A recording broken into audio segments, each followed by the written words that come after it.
রাস্তা দখল করে নামাজ আর নয়, পশ্চিমবঙ্গে বিজেপি সরকার গঠনের পর এমন বক্তব্য ঘিরেই নতুন করে উত্তপ্ত হয়ে উঠেছে রাজ্যের রাজনীতি। শুভেন্দু অধিকারীর নেতৃত্বে নতুন সরকার ক্ষমতায় আসার পর থেকেই একের পর এক কঠোর অবস্থানের ইঙ্গিত মিলছিল। তবে এবার সরাসরি রাস্তায় নামাজ আদায় নিয়ে কড়াকড়ির বার্তা দেওয়ায় মুসলিমদের মধ্যে তৈরি হয়েছে উদ্বেগ। কলকাতার ঐতিহ্যবাহী রেড রোডে ঈদের জামাত আয়োজন নিয়েও আপত্তি তুলেছে বিজেপি নেতারা। এতে ধর্মীয় স্বাধীনতায় হস্তক্ষেপের অভিযোগ তুলেছে বিরোধী দল ও মানবাধিকার কর্মীরা। অনেকেই প্রশ্ন তুলছেন, উত্তরপ্রদেশের মতো পশ্চিমবঙ্গেও কি এখন মুসলিমদের ধর্মীয় কর্মকাণ্ডের উপর ধীরে ধীরে চাপ বাড়তে যাচ্ছে? বিজেপি নেতা অর্জুন সিং স্পষ্ট ভাষায় বলেছেন, নামাজ পড়তে হলে মসজিদে পড়তে হবে, রাস্তায় নয়। তার দাবি, জনসাধারণের রাস্তা ধর্মীয় কাজে ব্যবহার করা ঠিক নয়। এই বক্তব্যের পর থেকেই রাজনৈতিক অঙ্গনে শুরু হয়েছে তীব্র প্রতিক্রিয়া।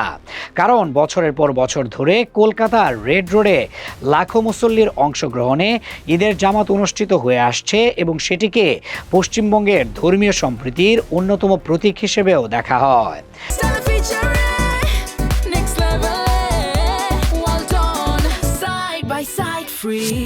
কিন্তু নতুন সরকারের অবস্থানের কারণে সেই আয়োজনের ভবিষ্যৎ এখন অনিশ্চয়তার মুখে। বিজেপির পক্ষ থেকে বলা হচ্ছে, আদালতের নির্দেশনা ও জনশৃঙ্খলা বজায় রাখতেই এই অবস্থান নেওয়া হচ্ছে। তবে সমালোচকদের দাবি, এটি কেবল প্রশাসনিক সিদ্ধান্ত নয়, বরং এর ভেতরে স্পষ্ট রাজনৈতিক বার্তাও রয়েছে। পশ্চিমবঙ্গেও একই ধরনের নীতি বাস্তবায়নের ইঙ্গিত দেখা যাচ্ছে বলে মনে করছেন রাজনৈতিক বিশ্লেষকরা। মুসলিম সংগঠনগুলোর আশঙ্কা, রাস্তায় নামাজ নিষিদ্ধের মতো সিদ্ধান্ত ভবিষ্যতে আরও বড় ধরনের বিধিনিষেধের পথ খুলে দিতে পারে।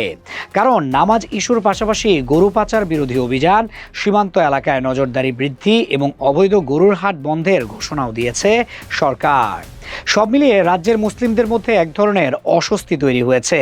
মানবাধিকার কর্মী ও বিরোধী রাজনৈতিক দলগুলোর অভিযোগ, বিজেপি শাসিত রাজ্যগুলোতে মুসলিমদের ধর্মীয় কর্মকাণ্ডকে ধীরে ধীরে নিয়ন্ত্রণের মধ্যে আনার চেষ্টা চলছে।